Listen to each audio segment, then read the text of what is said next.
창세기 49장 14절 말씀을 보게 되면 나귀는 무엇을 의미할까요? 사람을 의미하고 있습니다. 사람을 상징적으로 나귀로 의미하고 있습니다. 그런데 오늘 말씀을 보게 되면 누가복음 19장 33절 말씀에 보면 나귀 주인이 있습니다.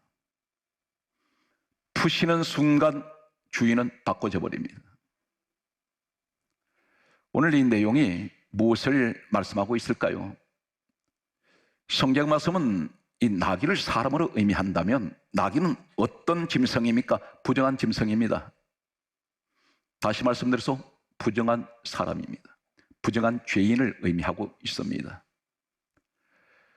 하나님께서 받으시는 제물은 세 가지가 있었습니다. 소, 양, 비둘기가 있었습니다. 그런데 이 세 종류의 짐승은 구별되어 있습니다. 하나님께서 이 짐승들이 제물만 받으셨습니다. 그런데 나귀는 부정한 짐승이기 때문에 하나님께서는 가까이 하지 않습니다. 그런데 오늘 성경 말씀이 보게 되면 로마서 6장 6절 말씀이 보게 되면 우리가 죄의 종이더니 이렇게 말씀하고 있습니다. 우리가 죄의 종이었다는 것입니다. 성경 말씀은 좀 더 구체적으로 말씀드리면 로마서 6장 17절 말씀은 이렇게 기록하고 있습니다. 너희가 본래 죄의 종이더니. 부정한 나귀의 모습은 바로 우리가 주님을 만나기 전에 우리의 모습이었습니다. 우리는 부정한 나귀 같은 그러한 죄인이었습니다. 하나님께서 가까이 하시지 않았습니다. 하나님께 가까이 갈 수가 없습니다. 하나님께서 받으시지 않습니다. 이것이 내가 주님을 만나기 전에 우리의 모습을 의미하고 있습니다. 죄의 종, 본래 죄의 종이라 있습니다. 본래 죄의 종이란 말이 무슨 말입니까? 최초의 사람 에덴 동산에서 아담 하와가 죄를 짓게 됩니다. 이 죄는 원죄는 계속해서 흘러 모든 후손들에게 이 원죄는 계속해서 유전이 되었습니다. 모두가 다 죄인입니다. 오늘 여기서 성경에 말씀하시는 죄의 종, 그러면 죄의 주인이 누구인가요? 요한일서 3장 8절은 이렇게 말씀하고 있습니다. 죄를 짓는 자마다 마귀에게 속하나니. 죄의 주인이 마귀라는 것입니다. 그럼 죄의 종이라면 마귀가 주인이라는 것입니다. 우리가 주님을 만나기 전에, 주님께서 나를 택하시기 전에 우리는 어떤 모습이었습니까? 세상의 종 노릇했습니다. 세상에다 몸을 맡기고 살았습니다. 다시 말씀드려서 마귀의 종 노릇하고 살았습니다. 이것이 예수님을 만나기 전에 나귀에게 있던 주인의 모습을 말씀하고 있습니다. 이 주인은 어떤 일을 했습니까? 나귀를 묶어 놓았습니다. 주님이 이 나귀를 만나시는 순간 가장 먼저 하신 것이 무엇입니까? 풀어버립니다. 자유하게 만들어버립니다. 나귀는 태어나서 죽을 때까지 하는 일이라고는 짐만 지고 다닙니다. 그리고 매일 어쩌면 사람들한테 얻어맞습니다. 무시하고 천대받습니다. 이것이 어쩌면 우리의 모습인지 모릅니다. 인생을 살아가면서 나는 나귀처럼 세상 온갖 짐을 다 지고 이리저리 방황하며 살아가고 있습니다. 때로는 이 사람 저 사람에게 상처받습니다. 심지어 가족들한테도 상처받고 살아갑니다. 환경에 상처를 받습니다. 마치 매를 맞듯이 내게 사방에 성한 곳이 없이 전부 상처투성의 모습으로 우리는 인생을 살아가고 있는지 모릅니다. 주님을 만나기 전에 이 나귀의 모습이었습니다. 그는 묶여 있습니다. 이러한 모습 속에서 예수님은 이 나귀를 푸시고 그리고 나귀를 타시게 됩니다. 그리고 예루살렘을 향해서 성 안으로 들어가시게 됩니다. 참고로 말씀을 드리면 예수님께서 그 당시에는 율법이라는 법이 있습니다. 한때는 대단히 엄격한 율법이 적용될 때가 있었는데 그 율법이 얼마나 엄격했느냐면 예루살렘 성 안에는 하나님 성전이 있습니다. 성전 가까이에는 부정한 짐승들이 가까이 오면 안 됩니다. 그래서 이 엄격하게 율법이 적용되었던 어느 때는 예루살렘 성 안에 부정한 짐승은 못 들어갔습니다. 성 밖에 말, 낙타, 약대, 나귀 같은 이런 종류들은 성 밖에다가 내놓았습니다. 성 안에 들어가는 것은 양, 소, 비둘기 하나님께 구별된 제물들만 들어갈 수가 있었습니다. 그런데 오늘 나귀가 성 안으로 들어갑니다. 율법에는 만약에 율법을 범하게 되면 돌로 쳐서 현장에서 죽이게 되어 있습니다. 누구 손에 맞아 죽을지 모릅니다, 이 나귀가. 그런데 놀랍게도 오늘 누가복음 19장 성경 말씀에 보게 되면 37절에서 38절에는 이 나귀가 사람들부터 환호를 받습니다. 열광합니다. 수많은 사람들이 예루살렘 성 안에 있는데 이 나귀를 환영하고 있습니다. 왜 그럴까요? 주님이 나귀통에 타고 계시기 때문입니다. 혼자 들어갔다간 죽습니다. 오늘 이 모습을 천상세계에서 일어나고 있습니다. 계시록 7장 9절 말씀에 보게 되면 하늘에 올라간 사람들이 있습니다. 천국의 사람들. 이 사람들이 흰 옷을 입고 있습니다. 흰 옷을 입고 있는데 그들 손에 종려 가지를 들고 있습니다. 그런데 똑같은 오늘 본문 속에 나타난 이 사건이 요한복음 12장 13절 말씀에도 똑같이 기록된 이 요한복음 12장 13절에 보면 사람들이 손에 종려 가지를 들고 있습니다. 그리고 호산나 다윗의 자손이여 주님을 찬양합니다. 나귀등에 타고 계신 주님을 찬양하는 이 모습이 계시록 7장 9절에 보게 되면 흰 옷 입은 천국의 사람들이 종려 가지를 들고 보호자와 어린 양 앞에서 찬양하고 있습니다. 우리 예수님을 왜 어린 양이라고 말씀하실까요? 바로 어린 양이라고 부르는 것은 예수님이 죄인들의 죄를 대속하시기 위해서 친히 십자가의 희생 제물이 되신 대속 제물이 되셨기 때문에 어린 양이라고 부릅니다. 어린 양의 피로 구속받은 사람들, 어린 양의 피로 재시선 받은 사람들, 어린 양의 피로 하나님의 자녀된 이 사람들이 천국에 올라가 있는데 흰 옷 입고 있습니다. 그리고 종려가지를 똑같이 들고 있습니다. 이 땅에 나귀를 타시고 예루살렘으로 들어가셨던 그 상황이 천상세계에서 그대로 재현되고 있습니다. 똑같이 종려가지를 들고 있습니다. 종려나무는 승리를 말하고 있습니다. 이긴 것을 의미합니다. 이 땅에서 믿음 생활에서 이긴 자들입니다. 오늘 이 말씀 속에서 예수님께서 나귀를 타시고 예루살렘 성 안으로 들어가실 때에 돌에 맞아 죽어야 될 이 나귀가 오히려 환영을 받고 사람들이 열광을 하면서, 그리고 이 사람이 예수님께서는 이 나귀통에서 내리시고 난 후에 그분은 우리 주님은 십자가를 지러 올라가시고 나귀는 살려서 돌려보냅니다. 이것이 우리 모습이라는 겁니다.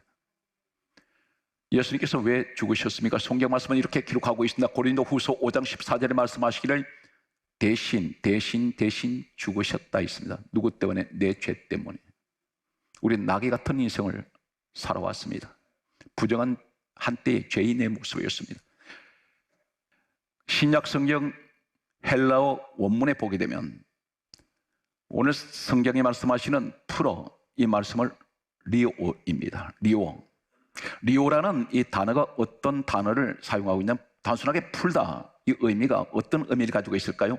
오늘 이 재난의 시대에 힘겹게 하루하루를 버티면서 지치고 힘든 상황에서도 주님 앞에 나와서 예배를 드리는 오늘날 믿음의 모든 분들에게 주시는 놀라운 축복이, 오늘 우리가 지금 그 복을 누리고 있는데 우리는 지금 실감을 못하고 있습니다. 왜 못합니까? 모르니까. 이렇게 나는 복을 받고 있다는 것을 모르고 있다는 사실입니다. 예수를 믿고 예수의 피로 죄사함 받은 사람에게 주시는 놀라운 축복이 오늘 나귀를 풀어 리오의 이 헬라어 원어는 어떤 의미를 가지고 있습니까? 놀라운 첫 번째 것은 사도행전 22장 30절 말씀에 보게 되면 죄수를 결박을 했는데 이 죄수를 결박했을 때 풀고 이 말이 리오입니다. 같은 나귀를 풀고, 이 말씀의 리오가 헬라어 이 원어가 똑같이 사도행전 22장 30절 말씀에 소개되는 죄수를 결박했을 때 풀고와 같습니다. 무슨 말입니까? 내가 예수 그리스도를 말미암아 우리 주님께서 나를 나귀 같은 내 인생을 풀어주실 때에 나는 어떤 자가 됩니까? 나는 죄인이었는데 이제는 결박에 풀어져 버렸다는 것입니다. 그래서 자유자가 되었다는 것입니다. 나는 더 이상 죄인이 아니라는 것입니다. 누구 때문에? 예수 그리스도 때문에. 이것이 리오입니다. 이 신분을 우리에게 지금 주고 계셨다는 것입니다. 나는 결코 이 땅에서 죄인이 아니라는 것입니다. 왜 그렇습니까? 예수님이 내 죄값을 대신 십자가에 치르셨기 때문에. 그래서 이 풀어, 이 말씀이 리오의 의미가 죄수를 결박했을 때 풀어, 이 말씀과 동일한 똑같은 단어를 사용하고 있습니다. 또 하나는 사도행전 2장 24절 말씀을 보게 되면 사망의 고통에서 풀어 살리시고, 이 말씀입니다. 이게서 풀어가 리오입니다. 리오라는 이 의미가 무슨 말입니까? 사망의 고통. 내가 주님을 만나기 전에 나는 사망 가운데 있었습니다. 늘 죽음 가운데 나는 고통 중에 있었습니다. 그런데 오늘 주님이 나귀를 푸시는 순간 내게는 죽음이 생명을 바꿔줘 버립니다. 이것이 사망의 고통에서 풀어 살리시고, 오늘 여기서 풀어, 이 말씀이 리오입니다.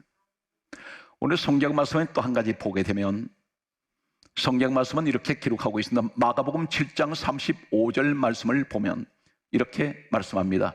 혀에 맺힌 것이 풀려. 이 풀려, 이 말이 리오입니다. 예수님께서 나귀를 풀어, 리오가, 그 헬라가 오늘 말씀하시는 마가복음 7장 35절 말씀에 혀에 맺힌 것이 풀려. 사랑하는 성도 여러분, 이 시대는 모든 사람들 혀가 맺혀 있습니다. 무엇이 맺혀 있나요? 늘 입에 원망이 맺혀 있습니다. 혀가 풀어지지 않습니다. 늘 원한이 맺혀져 있습니다. 원한 맺힌 마음, 원망의 마음, 이것이 입으로 그대로 혀에 맺혀 있습니다. 미움의 말, 때로는 사람들마다 서로서로 비판하는 말, 이런 것이 맺혀 있습니다. 그런데 이것이 풀렸다 했습니다. 리오. 우리의 주님이 나귀를 푸실 때에 헬라의 리오라는 이 의미가 혀에 맺힌 것이 풀려. 무엇을 말합니까? 주님께서 나를 풀어주실 때에 내 혀에 맺힌 것도 풀어져 버렸습니다. 주님을 만나기 전에는 늘 원망하며 살면서 세상을 비관하고 살면서 내 입에서 날마다 나오는 소리가 미움의 소리요, 날마다 하는 소리가 비판의 소리요, 늘 절망의 소리였는데 주님을 만나고 났더니 내 입에 맺힌 것이 풀어져서 사랑의 말, 감사의 말, 믿음의 소리, 은혜의 소리만 입에서 쏟아집니다. 이것이 혀가 풀려버렸다는 것입니다. 이것이 메인 나귀를 푸실 때 의미가 헬라와 똑같습니다. 성경 말씀은 대단히 놀라운 한 가지 사실을 선언하고 있습니다. 요한일서 3장 8절 말씀을 보게 되면 이렇게 기록하고 있습니다. 마귀의 일을 멸하시며 누구의 일을? 마귀를 멸하신다 했습니다. 이 멸하심이 리오입니다. 놀라운 사실입니다. 왜 주인이 예수님께서 나귀 푸실 때 꼼짝 못할까요? 오늘 이 주인은 세상 악한 사단의 영을 의미하고 있습니다. 주님이 사단 마귀를 꼼짝 못하게 만듭니다. 오늘 여기서 마귀의 일을 멸하신다. 마귀를 멸하신다는 것은 마귀의 심판을 말씀합니다. 마귀한테 뺏겨버린 하나님의 자녀들, 하나님의 백성들을 도로 찾습니다. 주가 서시겠다 하라. 이 말에 본래 나귀 주인은 단 한마디 말도 못합니다. 주님이 서신다는데 막아낼 도리가 없습니다. 사랑하는 성도 여러분, 오늘 여러분들이 주님이 서시는 삶인 것을 믿습니까? 여러분이 서시는 분이에요. 누구도 막지 못합니다. 주님이 서시겠다면 어떤 누구도 이 일을 제기할 수가 없습니다. 항변할 수가 없습니다. 주님이 서시는 사람들, 여러분이 선택된 사람들입니다. 여기서 중요한 것은 나귀가 예수님을 찾아갔습니까? 아닙니다. 나귀는 묶여있던 인생입니다. 누가 선택했나요? 주님이 선택하셨습니다. 나귀 같은 내 인생을, 부정한 내 인생이 감히 하나님 앞에 나갈 수 없는 내 인생, 예수님이 누구십니까? 성경 말씀은 이렇게 기록하고 있습니다. 빌립보서 2장 6절에 그분이 근본 하나님 본체십니다. 이 땅에 오신 예수님이, 우리 주님이 선택하셨어요. 그 낙이 부정한 자입니다. 주님 앞에, 하나님 앞에 드리지 못하는 자였습니다. 제물이 되지 못합니다. 그런데 우리 주님의 일방적인 선택, 우리 주님이 구별하셨습니다. 지명하셨습니다. 석화되었습니다. 그분이 누굽니까? 내 자신 내가 볼 때는 부족한데, 한없이 부족한 내 인생인데 주님이 나를 필요로 하세요. 그래서 내가 선택받았다는 것입니다. 한마디로 말해서 주님이 석화되었습니다. 오늘 여러분들이 그런 분들이란 사실을 믿습니까?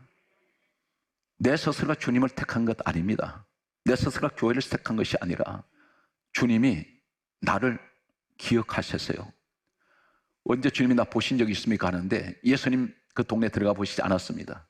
그런데 그 동네에 나귀가 정확하게 어느 지점에 묶여 있는 것도 알고 계셨습니다. 나의 모든 형편을 알고 계십니다. 오늘 성경 말씀을 보게 되면 성경 말씀은 이렇게 기록합니다. 요한복음 11장 44절 말씀을 보게 되면 나사로라는 사람이 죽었습니다. 나흘이 지나서 썩어서 냄새가 난다 있습니다. 부패해버렸습니다, 시체가. 그런데 예수님께서 무덤에 있는 나사로를 살려내셨습니다. 이때 하시는 말씀이 요한복음 11장 44절에 수족을 풀어 놓아 다니게 하라. 여기서 풀어 이 말이 리오입니다. 똑같은 헬라어 원어를 쓰고 있습니다. 같은 의미입니다. 오늘 사랑하는 성도 여러분, 생활이 힘들고 어려우시더라도 결코 주님을 생각하시면서 좌절하지 마십시오. 주님은 잠시도 우리 떠나지 않습니다. 그분이 어느 정도로 우리 사랑하셨습니까? 당신의 그 고귀한 존귀하신 분이 친히 십자가에 당신 몸을 던지셨습니다. 그리고 나를 구원하셨습니다. 그리고 하나님 자녀 삼으셨습니다. 오늘 성경 말씀은 구약 성경으로 넘어가겠습니다. 히브리어를 원어로 사용하고 있는 구약 성경을 나귀가 우리 하나님께서 푸시는 이 의미를 살펴봅니다.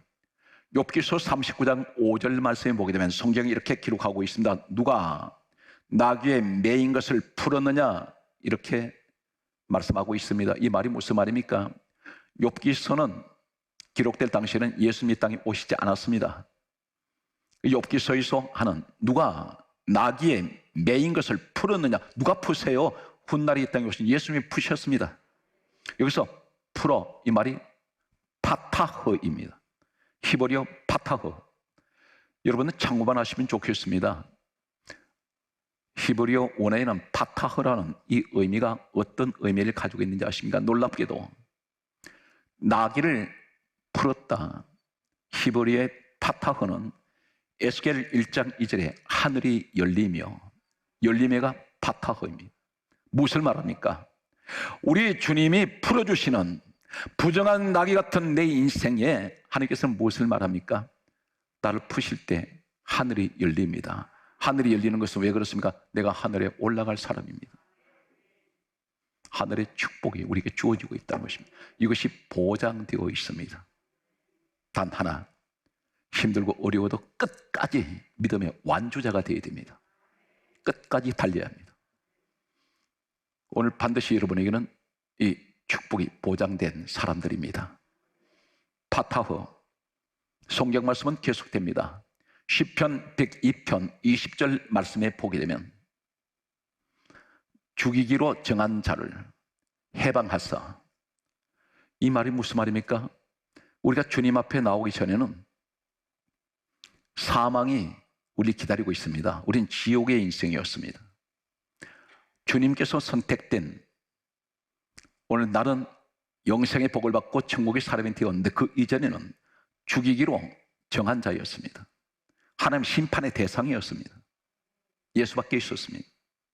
그런데 죽이기로 정한 자를 해방시키셨습니다. 이 해방이란 말이 파타허입니다. 완전히 해방되었습니다. 누가 나를 구속할 자가 없다는 것입니다. 성경 말씀은 계속해서 이렇게 말씀하고 있습니다. 시편 105편 20절 말씀에 보게 되면 다음과 같은 말씀을 합니다. 백성을 통치하시는 자가 자유롭게 하셨으며, 자유롭게, 이 말씀이 파타허입니다. 우린 예수 안에서 자유해졌습니다. 그래서 진리가 누구신가요? 요한복음 14장 6절에 내가 곧 길이요 진리요 생명이니 나로 말미암 자는 아버지께로 올 자가 없다. 진리가 예수님이세요. 그런데 성경 말씀합니다. 진리가 너희를 자유케 하리라. 예수 안에서 모든 게 자유합니다. 마음에 스스로 옥죄이지 마십시오. 내 스스로 작은 그릇 되지 말고 성경 말씀은 입을 넓게 열라. 성경 말씀은 계속해서 다음과 같이 우리에게 말씀합니다. 시편 116편 16절에 말씀합니다. 이렇게 말씀합니다. 크게 따라하시겠습니까? 주께서 나의 결박을 푸셨나이다. 이미 여러분이 선언되었습니다. 푸셨습니다. 푸셨으면 그 믿음 그대로 가지고 계세요. 오늘 이 말씀을 붙들면서 하나님께서, 나의 주님께서 나의 결박을 다 푸셨습니다. 무슨 결박? 사망의 결박, 저주의 결박, 미움의 결박, 세상 모든 것들이 다 하나님께서 지으신 것인데 이 모든 것들이 다 풀어져 버렸습니다. 오늘 이것이 오늘날 예수 그리스도 안에 있는 사람에게 주신 축복이라는 것입니다. 세상 내 눈으로 보이는 것은 하나도 소망이 좀 보이질 않습니다. 우리는 어쩔 수 없이 하루하루를 살아가지만, 그러나 내 마음속에, 내 영혼 속에 담겨져 있는 이 축복은 말로 표현할 수가 없습니다. 오늘 성경 말씀은 계속해서 다음과 같은 말씀을 우리에게 하고 있습니다. 이사야 58장 6절 말씀에 보게 되면 흉악의 결박에서 푸시며 흉악의 결박에서 우리를 풀어주셨습니다.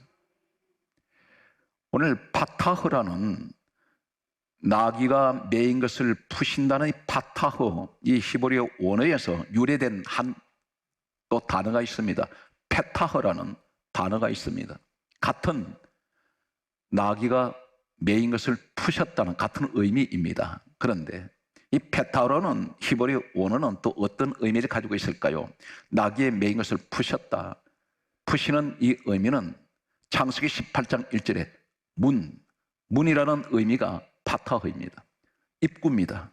문입니다. 문이 도대체 무슨 의미를 가지고 있을까요?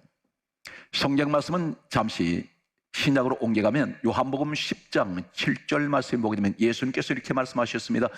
나는 양의 문이니. 예수님이 양의 문이라 하셨습니다.